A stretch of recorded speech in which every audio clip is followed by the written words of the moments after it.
அமெரிக்காவின் புளோரிடா மாகாண பல்கலைக்கழகத்தில் நடந்த துப்பாக்கி சூட்டில் 2 உயிரிழந்தனர். பல்கலைக்கழக வளாகத்தில் மர்ம நபர் நடத்திய துப்பாக்கி சூட்டில் 5 பேர் காயமடைந்தனர். இந்த சம்பவத்தை அடுத்து அங்கு விரைந்த போலீசார் சந்தேகத்திற்கிடமான நபரை பிடித்து விசாரித்தனர். பல்கலைக்கழக வகுப்புகள் மற்றும் நிகழ்ச்சிகள் ரத்து செய்யப்பட்டுள்ளன. துப்பாக்கி சூடு காரணமாக மாணவர்கள் பதற்றத்துடன் ஓடிய காட்சிகள் வெளியாகியுள்ளன.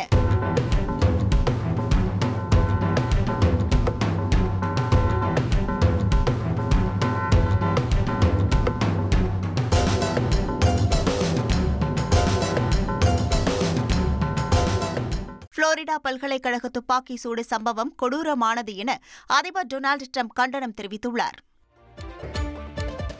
மத்திய அமெரிக்காவின் வடகிழக்கு கடற்கரையில் உள்ள பெலிஸ் நாட்டில் சிறிய ரக பயணிகள் விமானத்தை கடத்த முயன்ற சம்பவம் பரபரப்பை ஏற்படுத்தியுள்ளது. 14 பேர் பயணித்த நிலையில் கத்திமுனையில் விமானத்தை கடத்த முயன்ற அமெரிக்காவைச் சேர்ந்த நபரை நடுவானில் பயணி ஒருவர் சுட்டுக் கொன்றார். உரிமத்துடன் கூடிய துப்பாக்கியை அவர் வைத்திருந்ததாக கூறப்படுகிறது. இச்சம்பவத்தில் 3 பேர் காயமடைந்தனர். கடத்தல் சம்பவத்தின் போது விமானம் ஒரு வட்டத்திலேயே சுற்றியதால் எரிபொருள் தீரும் நிலை ஏற்பட்டது. இதையடுத்து பெலிஸ் விமான நிலையத்திலேயே விமானம் மீண்டும் தரையிறக்கப்பட்டதாக போலீசார் தெரிவித்தனர்.